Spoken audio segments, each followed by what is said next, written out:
Imagine waking up tomorrow completely immune to chaos. The venomous words of others no longer touch your peace. Betrayal doesn't destroy you. Loss doesn't paralyze you. You become an impenetrable fortress, not by building walls around your heart, but by finding something so deep within yourself that nothing external can ever reach it. Marcus Aurelius discovered this place, and in the next 50 to 70 minutes, you will too. Nearly 2,000 years ago, a man sitting on the throne of the world's most powerful empire wrote words that were never meant for you to read. They were for himself. Marcus Aurelius wasn't trying to impress anyone. He was trying to survive his own mind, the political betrayals, the endless wars, the loss of his children, the loneliness of absolute power. And what he discovered changed not only his life, but the lives of millions across centuries. You're about to learn 12 lessons that Marcus Aurelius used to become invulnerable to unnecessary suffering. We're not talking about suppressing emotions or pretending pain doesn't exist. We're talking about something much deeper, the ability to be fully present in chaos and remain untouched at your core. To feel everything, but be controlled by nothing. To live fully aware that life is fragile, and still find unshakable peace. These 12 lessons will challenge everything you believe about control, suffering, and true freedom. And if you allow them, they will completely transform the way you experience every moment of your life. Before we continue this journey together, if this type of content resonates with you, subscribe to the channel, leave your like, and share it with someone who needs to hear this. Your comment also matters. It helps me understand how I can serve better. Now, let's dive in. There's a silent pain you carry. Maybe you don't talk about it. Maybe you don't even recognize it's there. But it is. It's that feeling of being constantly at the mercy of the external world. When someone criticizes you, you feel as if a part of you has been ripped away. When things don't go as planned, you feel as if the ground has disappeared beneath your feet. When someone rejects you, you question your own worth. You live reacting, constantly. Like a leaf in the wind, being tossed back and forth by circumstances you cannot control. And it's exhausting. You feel you can never truly rest, because there's always something new to worry about, someone new to disappoint you, some new situation to throw you off balance. Marcus Aurelius knew this pain intimately. He was emperor of Rome, but that didn't protect him from suffering. On the contrary, he was surrounded by people who smiled to his face while plotting his downfall. He lost 8 of his 13 children. He fought wars he didn't want to fight. He carried the weight of millions of lives on his shoulders. And amidst all of this, he made a discovery that changed everything. He realized that the true battle was never out there. The true battle was always in here. It wasn't the circumstances that hurt him. It was what he believed about those circumstances. It wasn't people who took his peace. It was the expectation of how people should be. It wasn't events that controlled him. It was his interpretation of events. And in this simple yet profound realization, he found freedom. A freedom that no emperor, no amount of power, no external circumstance could ever give. The freedom to be at peace regardless of what happened around him. The first lesson Marcus Aurelius teaches us is this: you suffer not because bad things happen, but because you judge that they shouldn't happen. When you understand that the universe isn't here to meet your expectations, when you stop demanding that reality be different from what it is, something magical happens. Unnecessary suffering begins to disappear. This doesn't mean you won't feel pain. You will. Loss will still hurt. Disappointment will still sting. But there's a profound difference between pain and suffering. Pain is inevitable. Suffering is optional. Pain is what happens when something important is lost. Suffering is what happens when you keep ruminating on that loss, reliving it repeatedly in your mind, creating stories about what it means about you. Marcus wrote to himself, "Remove your judgment about something that appears painful, and the pain itself disappears." Think about that. Really think. How many times have you transformed a difficult moment into a tragedy simply by the story you told about it? How many times have you taken criticism and turned it into a condemnation of your entire being? How many times have you taken a mistake and turned it into evidence that you're a failure? The human mind is incredibly skilled at transforming small discomforts into great dramas, and we do this so automatically that we don't even notice. Someone doesn't respond to our message and we've already created an entire narrative about how we're not important. Someone looks at us strangely and we already assume they're judging us. Something doesn't go as planned and we already declare ourselves incompetent. But what if you could observe these thoughts without believing them? What if you could see the stories your mind creates and recognize them for what they are? Just stories? Not absolute truths, but interpretations. And interpretations can change. Let's go deeper. There's something inside you that modern psychology calls the ego. Marcus Aurelius didn't use this exact word, but he understood the concept perfectly. He called it the part of you that clings to opinions. It's this part that's constantly trying to prove something, prove that you're important, prove that you're right, prove that you deserve respect.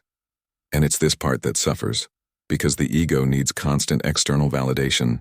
It needs people to agree with you. It needs circumstances to confirm your vision of how things should be. It needs to win, to be right, to be recognized.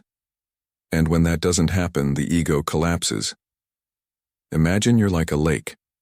When the ego is in command, you're like a shallow, agitated lake. Every small stone thrown into it creates enormous waves that reach all shores.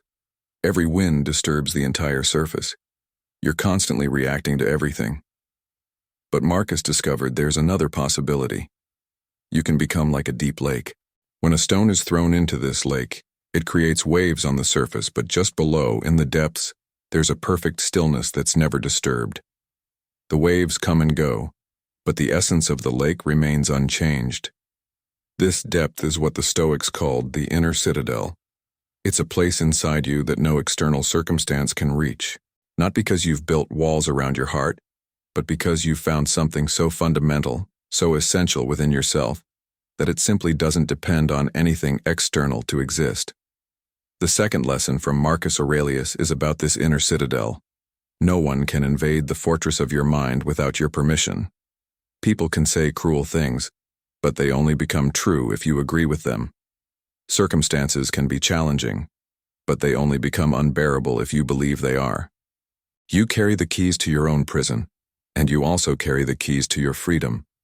The question is, which ones are you using?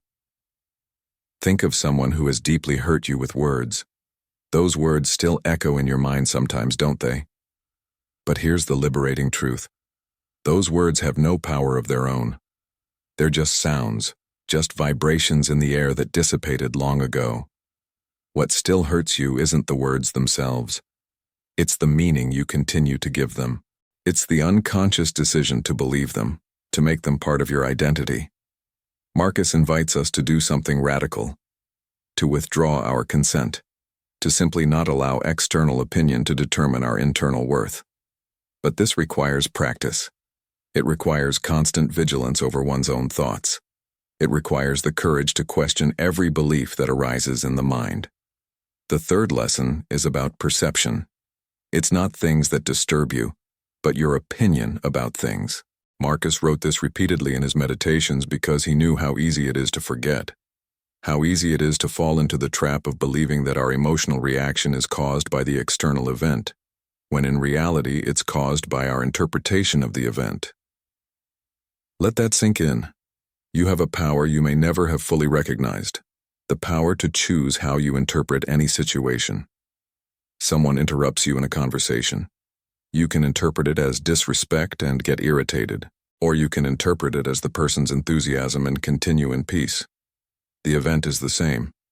Your experience is completely different, and that difference is entirely under your control.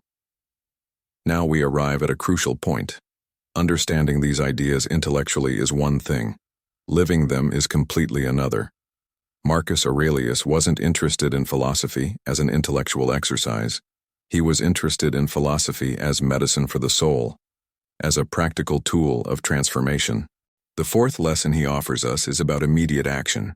Don't wait to start living according to truth. Start now, in this moment, with the next thing you do. How many times have you told yourself, When this difficult situation passes, I'll finally be at peace. Or, when I get what I want, then I'll be happy. Or, when people treat me better, then I'll feel good. You're constantly postponing your peace to some future point that never really arrives. Marcus invites us to recognize that there's no magical future moment where everything will be perfect. This moment, exactly as it is, with all its imperfections, is all you have. And within this imperfect moment, there's a perfect opportunity to practice inner peace. How? Starting small. Very small. The next time someone criticizes you, instead of reacting automatically, pause. Just for 3 seconds. Breathe. And ask yourself, do I need to believe this? Do I need to react to this? You'll discover that most of the time the answer is no. The next time something doesn't go as planned, instead of going into immediate panic or frustration, pause again. Look at the situation as if you were a curious observer, not a desperate participant. Ask, what is this teaching me? How can I grow from this? The 5th lesson is about radical acceptance. Love everything that happens, because everything is shaping you exactly as you need to be shaped. This is perhaps the most difficult lesson of all, because it asks us to do something that seems impossible, to be grateful for challenges. But Marcus isn't asking you to pretend that difficult situations are good. He's asking you to recognize that resisting reality only creates additional suffering. The difficult situation is already here. You can't change it by wishing it were different, but you can change it by accepting it completely and then deciding how to respond from that acceptance. Imagine you're in a strong river. If you fight against the current, you'll exhaust yourself and probably drown. But if you accept the direction of the current and use your energy to navigate intelligently within it, you can reach places you never imagined. Life is that river. Circumstances are the current. You don't control the direction of the water, but you control how you move within it. The 6th lesson is about impermanence. Nothing remains. Not pain. Not pleasure. Not this version of you. Marcus frequently meditated on how everything is transitory. Empires fall. Reputations disappear. Even the sun will die one day. This may seem nihilistic, but Marcus saw it as liberating. If everything is temporary, why hold on so tightly? Why suffer so much over the loss of something that was never permanent to begin with? Why base your inner peace on something that's constantly changing? When you truly internalize impermanence, something profound happens. You begin to appreciate each moment more intensely, knowing it won't last. You begin to suffer less from loss, knowing that loss is inevitable. You begin to live more fully, knowing that time is limited. There are aspects of Marcus's teachings that are rarely discussed but are absolutely transformative when understood. Let's dive into these hidden lessons he kept between the lines of his meditations. The 7th lesson is about radical gratitude. Be grateful especially for the difficult people in your life, for they are your greatest teachers. Marcus wrote something surprising. He thanked the people who betrayed him, who criticized him, who made his life difficult. Not because he was a masochist, but because he understood something profound. That person who constantly irritates you is showing you exactly where you're not yet free. That situation that throws you off center is revealing where your ego is still in command. That challenge that seems impossible is forcing you to develop strengths you didn't even know you had. Without resistance, there's no growth. Without friction, there's no polishing. The oyster creates the pearl because a grain of sand bothers it. You create wisdom because life bothers you. And if you change your relationship with discomfort, if you see it as an ally instead of an enemy, everything changes. The 8th lesson is about death as counselor. Live each day as if it were your last, not in desperation, but in complete presence. Marcus frequently meditated on his own mortality. He reminded himself that he could die at any moment. And this didn't depress him, it freed him. When you truly accept that you're going to die, that everyone you love is going to die, that all of this is going to end, the small things stop mattering so much. The silly argument with someone you love seems ridiculous. The worry about what strangers think of you seems absurd. The procrastination in doing what really matters seems criminal. But something more subtle also happens. You begin to see beauty in everything. Impermanence, instead of being depressing, makes everything precious. That hug has more meaning because you know that one day it will be the last. That sunset is more beautiful because you know you'll never see another exactly like it. That moment with someone you love is richer because you're completely present in it, not lost in thoughts about past or future. The 9th lesson is about the power of morning. How you start the day determines how you live the day. Marcus had a morning ritual. Before facing the world, he talked to himself. He reminded himself of his principles. He mentally prepared himself for the challenges he would face. He didn't let the day happen to him. He decided how the day would be. Do you do this? Or do you wake up and immediately grab your phone, allowing the world to invade your mind before you've even met with yourself? Do you start the day reacting or creating? The 10th lesson is about productive solitude. Set aside time to be alone with your thoughts without distractions. Marcus wrote his meditations in moments of solitude. Not forced solitude, but chosen solitude. Time where he could think clearly, without the constant noise of external demands. In a world that's constantly screaming for your attention, that's constantly offering you distractions, the ability to be alone with yourself is revolutionary. It's in this solitude that you discover who you really are. It's in this silence that you hear the voice of internal wisdom that's always been there, but that you never stop to listen to. Let's make this absolutely practical. How do you apply these lessons tomorrow, on Monday, when you wake up to another ordinary day? How do you live this in traffic, at work, in relationships, in the small frustrations of everyday life? The 11th lesson is about mindful attention in simple actions. Bring total presence even to the smallest tasks. When you wash the dishes, really wash the dishes. Feel the water. Observe the movement of your hands. Be completely there. When you walk, really walk. Feel your feet touching the ground. Observe the movement of your body. Be present. This may seem trivial, but it's profoundly transformative. Because most of your suffering happens when your mind is in one place and your body in another. When you're physically in the present, but mentally reliving the past or fearing the future. Marcus practiced this constantly. Even amid the responsibilities of governing an empire, he found moments of total presence. When observing a grape, he saw not just a grape, but the entire process that brought it there. When observing a person, he saw not just that person, but all the interconnectivity of human existence. When you're stuck in traffic tomorrow, instead of getting irritated about something you can't control, practice presence. Observe your breathing. Feel your body sitting. Recognize the thoughts of irritation as just thoughts, not commands you need to obey. When someone criticizes you at work, before reacting defensively, pause. Breathe 3 times. Ask yourself, is there truth in this that can help me grow? Or is this just someone's opinion that doesn't define my reality? And then respond from that place of clarity, not reactivity. When you feel anxiety about the future, recognize that you're suffering for something that hasn't even happened yet. Maybe it never will. And even if it does, you'll deal with it when it happens, not now. Come back to the present moment. What can you do now? Do that.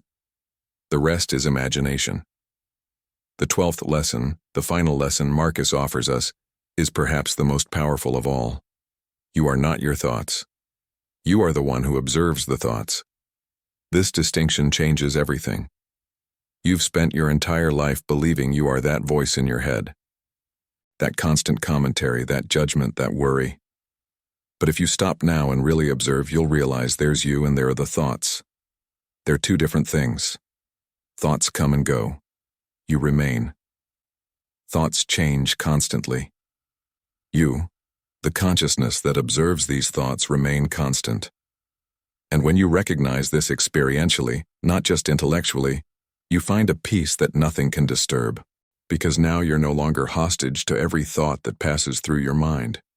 You can observe a thought of anxiety and recognize it. Ah, it's the anxiety thought again. You don't need to become anxious. You can observe a thought of anger and recognize it.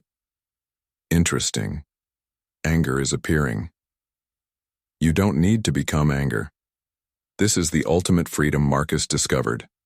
The freedom to be aware of everything that happens inside and outside, but not be controlled by any of it. Look at where we've come together. We started talking about this silent pain you carry, this feeling of being constantly at the mercy of the external world. And now you have 12 keys, 12 lessons that, if practiced, can completely transform your experience of being alive. But I need to be honest with you. Understanding these lessons intellectually won't change your life. You can watch this video 1,000 times. You can agree with every word. You can even share it with friends. But nothing will change until you start practicing. And the practice isn't glamorous. It's not a single moment of enlightenment where everything becomes perfect forever. It's a daily commitment, sometimes moment to moment, to choose awareness instead of reactivity, to choose presence instead of distraction, to choose wisdom instead of impulse. You will fail, many times. You'll catch yourself reacting automatically. You'll catch yourself lost in thoughts. You'll catch yourself suffering over things you can't control. And that's completely normal. Marcus Aurelius, the philosopher-emperor, had to remind himself of these lessons every day. He wrote the same things repeatedly because he also forgot. The point isn't to be perfect. The point is to keep coming back. Keep choosing. Keep practicing. And over time, something magical happens. Conscious choices become habits. Habits become character. And character becomes destiny.